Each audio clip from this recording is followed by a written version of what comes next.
전해드린 대로 신림동 흉기난동 사건의 피의자 조선은 범행 전에 홍콩 묻지마 살인 사건을 검색했던 것으로 드러났습니다. 네, 관련 내용 최진영 변호사 그리고 장윤미 변호사와 함께 자세히 짚어보도록 하겠습니다. 어서 오세요. 안녕하십니까. 자, 앞서 이제 저희 기사에서 검찰에 송치될 예정이다 했는데 이제 송치가 이미 됐고요. 그리고 이제 오늘 아침에 이제 취재진 앞에서 이제 조선이 모습을 보였는데 당시 모습 한번 보시겠습니다. 왜 그러셨습니까? 죄송합니다. 계획했다는 거 인정하십니까? 언제부터 계획하신 건가요?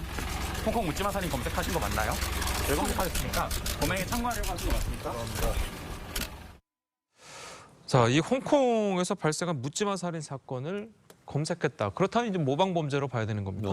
결국 육하 원칙에서 우리가 이 이야기를 새로 구성해 봤을 때 예. 거의 유사하다라는 점에서 네. 지금 말씀하신 것처럼 경찰이 수사를 해본 결과 예. 이 조선이 이 사건 직전에 이와 같은 그 홍콩의 묻지마 살인 사건을 검색했다라는 점이 이 사건에 영향을 미쳤을 가능성을 크게 시사하는데요.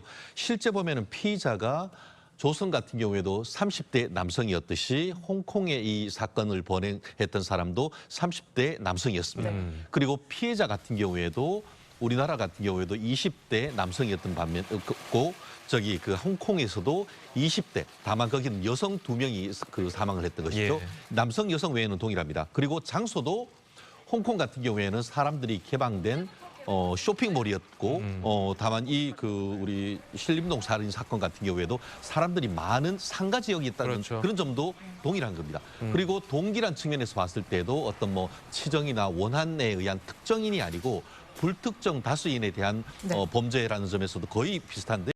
그리고 그 얘기한 것처럼 그 홍콩 사건 같은 경우에도 종전에 정신병력이 있었던 사람이다라고 지금 밝혀졌는데 이번 같은 경우에도 물론 지난 10년 내에 어떤 그 치료 내역을 봤을 때에 정신과 치료를 받은 적은 없습니다만 본인 스스로 이제 정신병원 탈출법, 정신병원 비용 이런 부분을 살펴봤다는 점에서 전체적인 어떤 얘기 자체가 육하 원칙에 의할 때 거의 데칼코마니처럼 흡사하다는 점에서 이 사건을 벌이기 전에 상당 부분 홍콩에 있었던 사건을 모방한 것이 아닌가 하는 의심을 가지지 않을 수가 없는 것 같습니다. 예. 네.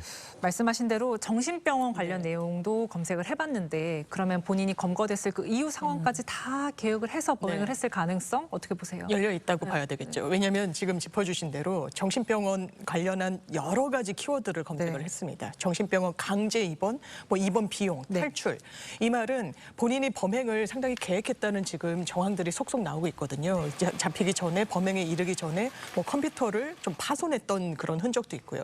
이런 키워드 검색이 이번 달이 아니라 그 이전에 검색을 했다라고 하는데 아무래도 심신미약 내지는 상실로 인한 이 어떤 양형의 감형 요소로 참작하고자 했던 네. 의도가 있는 게 아닌가라고 전문가들이 좀 지적을 하고 있는 부분이 있고요.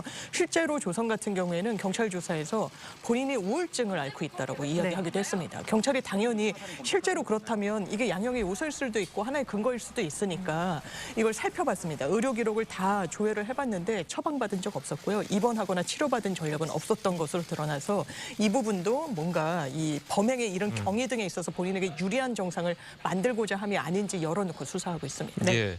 자, 그리고 한 가지 좀 그 어이없는 좀 일이 있는데 경찰 조사에서 남들보다 이제 키가 작아가지고 열등감이 있었다라고 이야기를 했습니다. 자, 키가 작은 열등감이 범행 동기가 될 수 있습니까?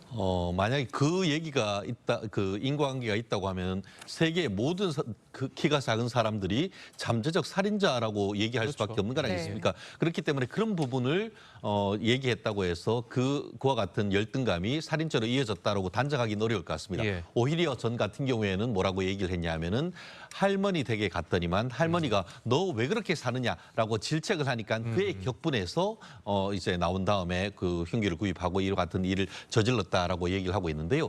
아마 지금 같은 경우에는 뭐 사이코패스 검사를 했고 그 외에도 지금 경찰 수사관들이 이 동기에 대해서 심도 깊은 이른바 어떻게 보면 심리에 대한 것들을 아주 그 심도 깊게 얘기할 것 같은데 말씀하신 것처럼 그런 그 열등감 자체도 뭐 먼 원인은 먼 동의는 됐을 수는 있겠죠. 예컨대 키가 작아서 당신은 우리한테 취직을 못해.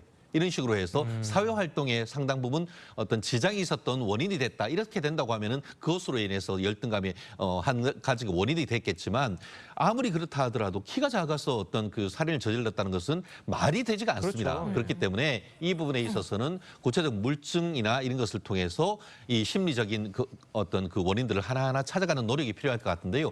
이미 그 경찰에서 검찰로 지금 송치를 했다고 하는 것 같은데 예. 이 부분에 있어서 추가적인 그 검찰에서의 조사 이후에 그 동기에 대한 면밀한 확인을 거쳐야 이와 같은 범죄를 재발할 수 있는 어떤 대책을 마련할 수 있다라는 취지에서도 이거 좀 그 좀 숨기려고 하는 그 동기를 찾아내려고 하는 추가적인 수사가 필요한 것이 아닌가 생각합니다. 예. 네, 물론 4명의 사상자를 네. 낸 피의자입니다. 근데 계획 범죄라는 게 네. 더 입증이 되면 처벌이 더 무거워지는 겁니다. 그렇습니다. 살인죄는 양형 기준이 명확하게 있습니다. 5가지 기준이 있는데요. 거의 동기 그리고 그 의도성과 관련해서 양형에 큰 편차를 보입니다. 네. 이를테면 참작할 만한 동기가 있는 살인과 그냥 동기 그리고 그러니까 보통 동기라고 칭하죠. 그리고 비난 동기 그리고 조성 같은 경우에는 이런 걸 다 뛰어넘어서 네. 극단적 인명경시 살인으로 보이는 부분이 있습니다. 네. 거기에 의도를 갖고 살인을 굉장히 치밀하게 계획했다. 엄벌을 피하기가 어려워 보이는 부분이 있고요. 예. 지금 경찰 조사 결과 범행 전에 살인의 어떤 구체적인 방법, 그리고 흉기의 종류, 그리고 어디를 급습해야 사람이 사망에 좀 쉽게 이르는지 등을 좀 검색하고 알아봤다는 그런 좀 진술이 나왔다는 그 보도가 나오고 있습니다. 네. 예, 알겠습니다. 자, 오늘 두 분 변호사님 말씀은 여기까지 듣겠습니다. 잘 들었습니다. 네, 고맙습니다.